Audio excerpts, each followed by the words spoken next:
Got it. Okay. Well, all right. So I want to return to, you talked about the discrimination practices at the Ark Encounter, and you said it does include, and I was curious about the legal battle that followed. Where is that legal battle as far as at present they are allowed to discriminate? Am I wrong against people who are? So basically what they did to get around the law is the entrance gate is a for-profit company that can receive state and local money. The actual boat itself is a nonprofit which can receive tax-deductible donations and discriminate their hiring practices. Got it. That's how they said it. And this was being fought when Kentucky originally was giving them the $18 million. The state of Kentucky said, no, we will give this to you as long as you promise you won't discriminate. Ken Ham sued the state of Kentucky for discriminating against him for his right to discriminate. And we got a new governor. We got Governor Bevin, who then replaced the transportation cabinet overnight, who opposed it. The lawsuit went through and they said, you know what? We're good. We're going to let them have the money and they can discriminate. We don't care. And so there is currently no suit. That is absurd. That's great. And that's funny because that is a new level of apologetic I've noticed in other religions too. Like if you let this religious freedom bill or this religious discrimination bill go unchallenged, where you can't discriminate, the ones that the good versions of the bills, that you can't discriminate based on these things, that infringes on my religious liberty because my religion says I can discriminate. That's been just a crazy.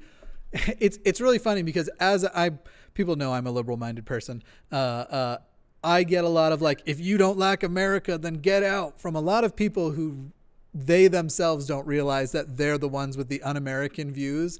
And the people who think that on religious grounds we should be able to discriminate, you're the people who should leave America.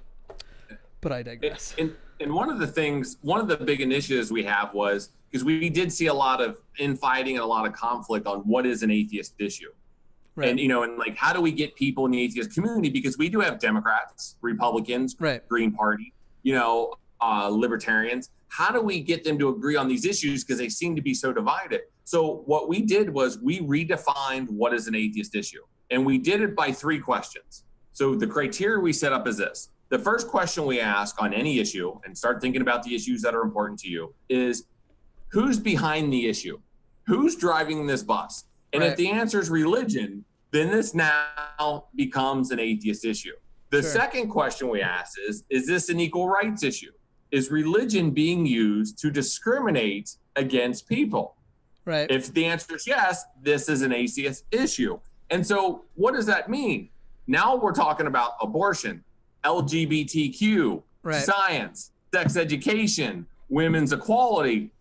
Religion's on the wrong side of every one of those. Right. And while we've been fighting what I call separation of religion government from the reactive in lawsuits, which is important, we now need to be proactive by passing comprehensive sex ed, passing non-discrimination ordinances. We need to be proactive in getting engaged in our community on policies on these issues. And the third criteria, so like when I came on with American Atheists, I knew the separation, the lawsuits is what we did. But I proposed that, here's the new atheist issues, LGBT, women's, all those things, right? That was why I was hired. But never in a million years did I think that the weather and guns would be an atheist issue. So let me explain my third criteria. If religion is offered as the answer, it's now an atheist issue. So for example, when you blame hurricanes on abortion and the gays, now I need to be here. When your answer to school shootings is thoughts and prayers, or putting in God, 13 states require "In God We Trust" in every school. Right. This is a way to protect kids. So if you want to divide a room, let me divide the atheist movement. You would talk about guns. I can divide it in half. Right. But what I've gotten most people to agree on is this: as atheists, and we need to not make these Democrat and liberal issues, Republican, Democrat. We need to make these atheist issues. So when it comes to guns, can we agree that thoughts and prayers don't keep students safe? The answer is we want evidence-based programs. Right. In God We Trust will not keep people safe. We need evidence-based solutions. So when our politicians do this, we must call them out. We must be in that space. And then if we turn our terminology from liberal, progressive, conservative to these are equal rights issues and we want evidence-based solutions, we can bring the Democrats and the Republicans together under one banner of equality and like define what an atheist issue is. That way, when a local group's trying to decide, do we take on this issue? And instead of like the board arguing about should they take on the issue, you can just lay out this criteria. Hey, does it meet any of this criteria? If it does, guess what? It's an atheist issue. Now you can move forward. Right. And it's done wonders in the local grassroots movement.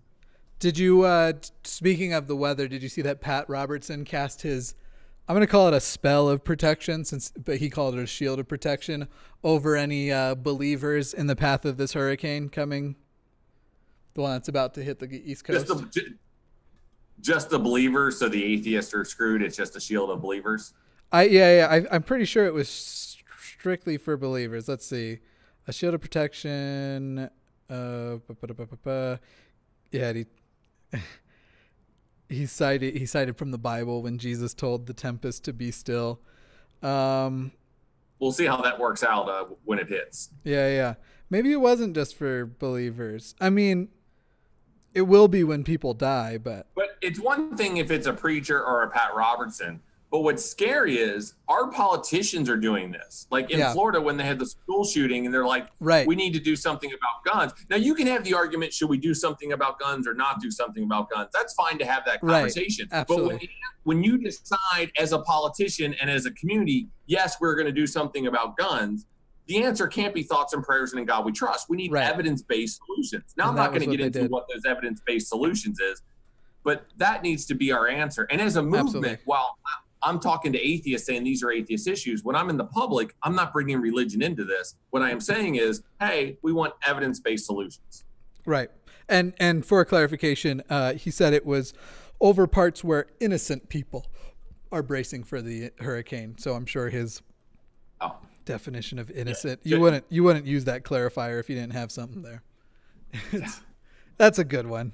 Sorry, go ahead. The other thing on these issues is, while what I call the reactive things like removing Bibles and crosses, that receives a lot of negative press from the mainstream media, which we should continue to do, don't get me wrong. But when we're going after sex education, 95% of the public is for comprehensive sex ed. Right. 66% is for LGBTQ.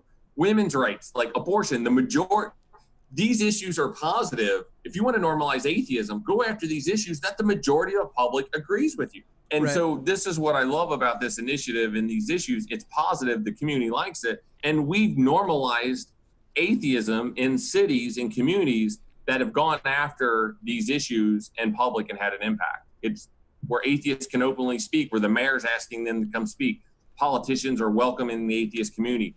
They're asking to speak at groups in front of 10,000, 15,000. Atheists can show up and speak at any of these meetings in the communities they're engaged in, even with the religious community. They're being treated equally, and it's just an amazing thing to see. It's been a great evolution, especially from the previous conception, which was that atheists are a bunch of rabble rousers and going on Hannity to yell at him about Christmas.